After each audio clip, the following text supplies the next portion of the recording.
think it's essential to have a free speech and to be able to communicate. Yeah, just communicate freely if there are multiple opinions, but and just make sure that we're not sort of driving a narrative. In order for people to have trust in Twitter, I think it's extremely important that there be transparency.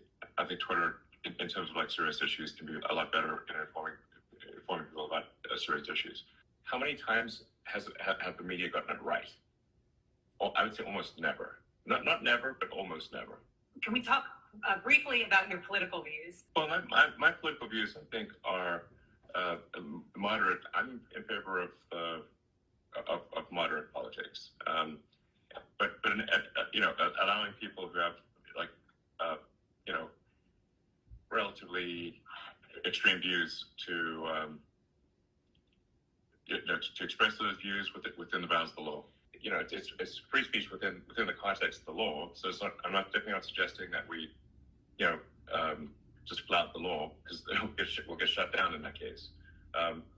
And I think there's also there's freedom of speech and freedom of reach. So I think people should be allowed to say, pretty outrageous things that are within the bounds of the law, but then they don't, it doesn't get amplified. It doesn't get, a ton of reach.